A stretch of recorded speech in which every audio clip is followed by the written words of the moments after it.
வணக்கம். இது உங்க காயத்ரி. இன்னைக்கு நாம பார்க்க போற கதை ஒரு த்ரில்லர் கலந்த குடும்ப கதை. கேமராவின் காமப்பார்வை. மீனாவுக்கு வயது 25. மென்மையான நிறம். எடுப்பான கண்கள். எந்த உடையணிந்தாலும் எடுப்பா இருப்பாள்.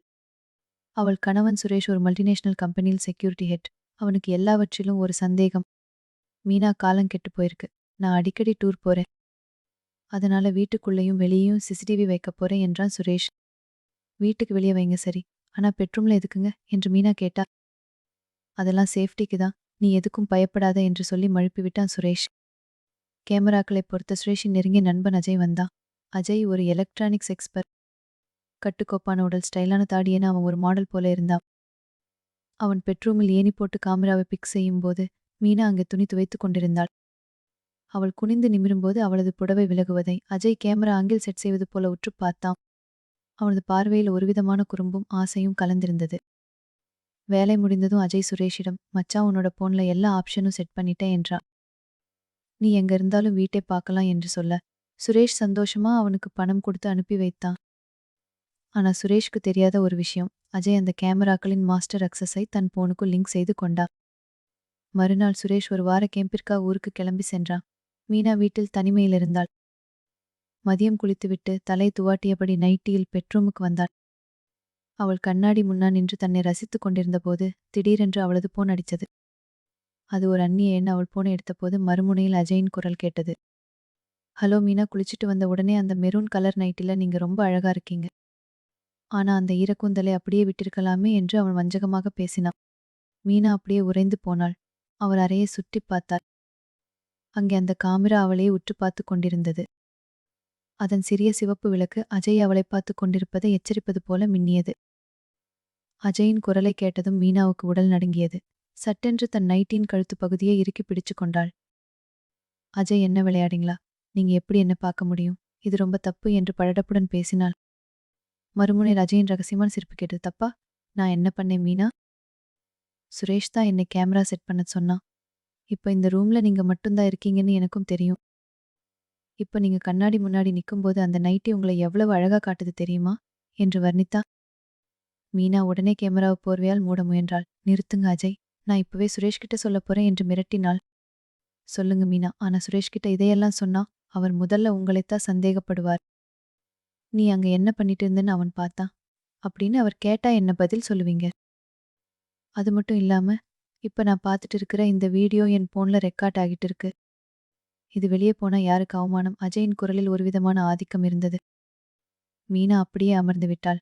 அஜய் சொன்னதுல இருக்கும் ஆபத்து அவளுக்கு புரிந்தது. அதே சமயம் ஒரு ஆண் தன்னை இவ்வளவு உன்னிப்பா கவனிக்கிறான் என்பது அவளுக்கு ஒரு விசித்திரமான கிளர்ச்சி ஏற்படுத்தியது. மீனா, அந்த போர்வையை எடுங்க. பயப்படாதீங்க, நான் யார்கிட்டையும் சொல்ல மாட்டேன். எனக்கு உங்களை ரொம்ப பிடிச்சிருக்கு. சுரேஷ் உங்களை ஒரு பொம்மை மாதிரி தான் பார்க்கிறான். ஆனா நான் உங்களை ஒரு தேவதையா பார்க்கிறேன் என்று அஜய் மென்மையாக பேசினான். அவன் பேச்சில் இருந்த காந்த சக்தி மீனாவை மெல்ல கட்டுப்படுத்தியது. அவள் மெதுவாக அந்த போர்வையை அகற்றினாள். இப்ப பாருங்க மீனா, நீங்க எவ்வளவு அழகா இருக்கீன்னு எனக்கும் தெரியணும், உங்களுக்கும் புரியணும். அந்த பொண்ணை ஸ்பீக்கர்ல போடுங்க, நான் சொல்றதை கேளுங்க என்றான் அஜய். மீனா அவன் சொன்னது போலவே செய்தாள். இப்ப மெதுவா அந்த கண்ணாடி முன்னாடி போய் நில்லுங்க. உங்க கூந்தலை மெல்ல கோதுங்க என்று அஜய் ஒவ்வொரு அசைவையும் கட்டளையிட மீனா ஒரு மயக்கத்தில் இருப்பவள் போல அதை செய்தாள். சுரேஷிடம் ஒருபோதும் கிடைக்காத அந்த பாராட்டும் கவனமும் அஜயிடமிருந்து கிடைத்தது. ஒரு கேமரா மூலம் அவன் தன்னை தீண்டுவது போன்ற ஒரு உணர்வு அவளுக்கு ஏற்பட்டது. மீனாவுக்கு தெரியவில்லை, அவள் அஜய் விரித்த வலையில் மெல்ல தன் சுயத்தை இழந்து கொண்டிருக்கிறாள் என்று. அடுத்த 2 நாட்களாக மீனாவுக்கும் அந்த கேமராவுக்கும் ஒரு ரகசிய உறவு வளர்ந்தது. சுரேஷ் போன் செய்யும் போதெல்லாம் மீனா எந்திரத்தனமாக பேசினாள். ஆனா அஜய் கூப்பிடும்போது மட்டும் அவள் உள்ளத்தில் ஒரு மின்னல் வெட்டியது. அஜய் இப்போது வெறும் டெக்னீஷியன் அல்ல, அவளது ரகசியங்களின் காவலனாக மாறிப்போனான். மீனா, இன்னைக்கு அந்த பிளாக் கலர் சாரி கட்டுங்க. அது உங்களுக்கு செம ஹாட்டா இருக்கும் என்று அஜய் போன்ல கட்டளையிட்டான். மீனா மறுக்காமல் அதை செய்தாள். அன்றிரவு 10 மணி இருக்கும். வெளியே பலமான காத்து வீசிக் கொண்டிருந்தது. பெட்ரூமில் மங்கலான வெளிச்சத்தில் மீனா மட்டும் இருந்தாள். அஜய் அந்த சிசிடிவி மூலமாகவே அவளை பார்த்து கொண்டிருந்தார். மீனா, அந்த பெட்ல போய் படுங்க. உங்க போனை உங்க பக்கத்திலேயே வைங்க என்றான் அஜய். அவனது குரல் இன்று மிகவும் ஆழமாகவும் ஒருவிதமான வெறியோடும் இருந்தது. மீனா கட்டிலில் சரிந்தாள். அஜய், இது ரொம்ப தூரம் போகுதுன்னு தோணுது. எனக்கு ஒரு மாதிரி பயமா இருக்கு என்று அவள் முணுமுணுத்தாள். பயப்படாத மீனா, நான் உன் பக்கத்துல இல்லனாலும் என்னோட கண்கள் உன்னை தொட்டுட்டு தான் இருக்கு. இப்ப அந்த கேமராவை உற்றுப்பாரு, அது என்னோட கண்கள் தான். உன்னோட தோள்பட்டை இருந்து அந்த சாரியை மெல்ல விலக்கு. அஜய் சொல்ல மீனா ஒரு போதையில் இருப்பவள் போல செய்தாள். அவன் வர்ணிக்க வர்ணிக்க மீனாவுக்கு உடல் சிலிர்த்தது. உங்க இடையழக பார்க்கும்போது எனக்கு இப்போவே அங்க வரணும்னு தோணுது மீனா. நீங்க அந்த கேமரா முன்னாடி பண்ற ஒவ்வொரு அசைவும் என்னை கிறங்கடிக்குது என்று அஜய் மூச்சிரைக்க பேசினான். மீனா இப்போது கேமராவிடம் பேசத் தொடங்கினாள். அஜய், நீங்க என்னை பார்க்குறீங்க நினைக்கும் போதே எனக்கு என்னவோ பண்ணுது. சுரேஷ் என்னை ஒரு மதிக்கவே இல்ல. ஆனா நீங்க என்று சொல்லிக்கொண்டே கேமராவிற்கு அருகில் சென்றாள். அந்த சிறிய லென்ஸ் அவளது உணர்ச்சிகளை அஜயின் போனுக்கு துல்லியமாக அனுப்பி கொண்டிருந்தது. மீனா, நாளைக்கு மதியம் நான் நேர்ல வர்றேன். கேமராவுல பார்த்தது போதும், இப்ப நேர்ல பார்க்கணும்னு ஆசைப்படுறேன் என்றா அஜய். மதியம் 2 மணி. தெருவே நிசப்தமா இருந்தது. சுரேஷ் ஊருக்கு சென்று 4 நாட்கள் ஆகிவிட்டன. காலிங் பெல் ஒலிக்க கதவை திறந்தாள். அஜய், இன்னும் மீனா, கேமராவுல பார்த்ததை விட நேர்ல இன்னும் பிரமிப்பா இருக்கீங்க. அவன் உள்ளே நுழைந்து கதவைத் தாழிட்டான். அவர்கள் இருவரும் பெட்ரூமுக்குள் சென்றனர். அஜய் அவளை பின்னா இருந்து அணைத்துக் கொண்டான். ஓடட்டுமே மீனா, அந்த லென்ஸுக்கும் தெரியட்டும் நான் எவ்வளவு தவிச்சிருக்கேன்னு. அஜய் அவளை தூக்கெட்டில் கிடத்தினான். சரியா கேமராவுக்கு நேர்திரே. இன்னைக்கு இந்த கேமரா முன்னாடி நீ எனக்கு மட்டும் சொந்தம் என்று அஜய் அவளது ஆடைகளை களையத் தொடங்கினான். அவர்கள் இருவரும் அந்த கேமராவின் சாட்சியிலேயே எல்லைகளை மீறத் தொடங்கினர். திடீரென்று அஜயின் போனுக்கு ஒரு நோட்டிஃபிகேஷன் வந்தது. அவன் அதை எடுத்துப் பார்த்ததும் முகம் வெளுத்துப் போனது. என்னாச்சு அஜய் என்று மீனா கேட்க அவன் நடுக்கத்துடன் சொன்னான். மீனா, சுரேஷோட போன்ல மோஷன் டிடெக்ஷன் ஆன்ல இருக்கு. நாம பண்ற ஒவ்வொரு மூவ்மெண்ட்டும் அவருக்கு லைவா போயிட்டு இருக்கு. மீனா அப்படியே உறைந்து போனாள். தன் கணவன் சுரேஷ் இப்போது அவர்கள் இருவரையும் திரையில் பார்த்து கொண்டிருக்கிறான் என்ற உண்மை அவளை தூக்கி வாரி போட்டது. அஜய் சொன்ன வார்த்தைகள் மீனாவின் காதுகளில் இடி போல விழுந்தன. என்னது, சுரேஷ் பார்த்துட்டு இருக்காரா? அஜய் இப்ப என்ன பண்றது?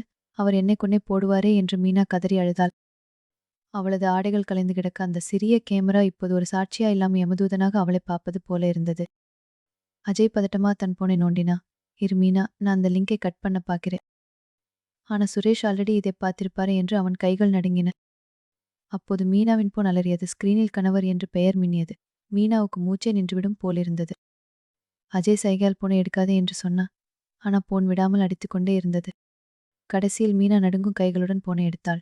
மறுமுனையில் சுரேஷின் குரல் கேட்டது. அவள் எதிர்பார்த்தது போல கோபமாக இல்லை, ஒருவிதமான விசித்திரமான குளிர்ந்த அமைதியுடன் அவன் பேசினான்.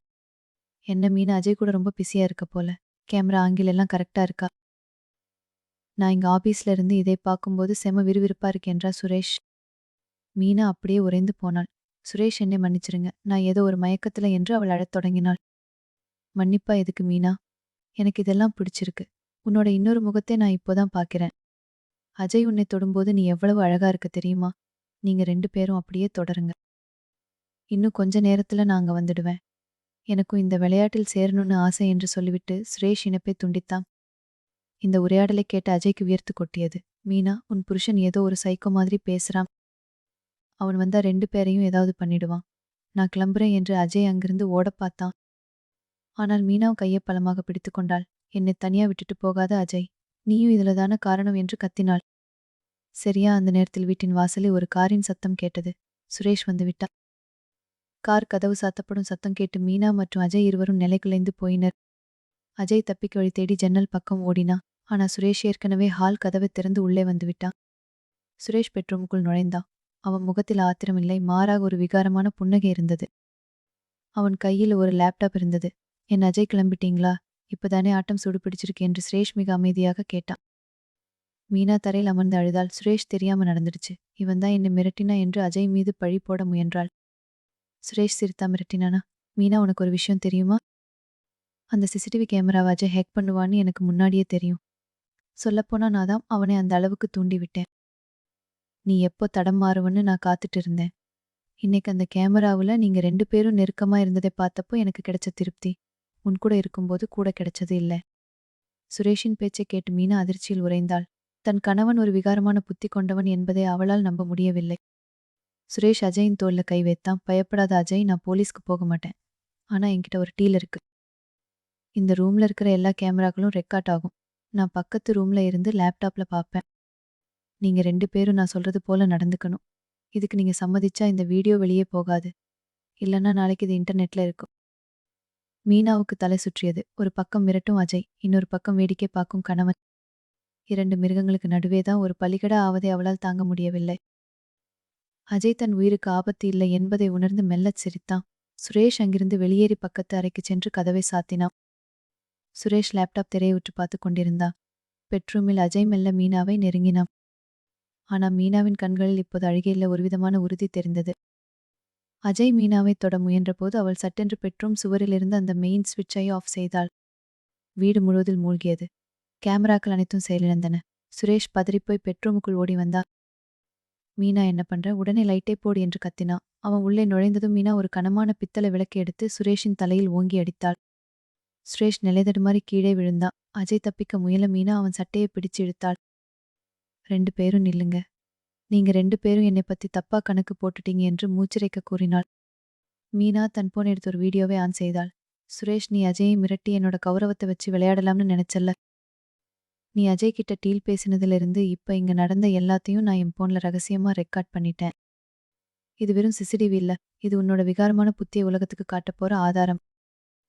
இந்த வீடியோ இப்போவே என்னோட அண்ணனுக்கும் போலீஸுக்கும் மெயில் போயிட்டு இருக்கு.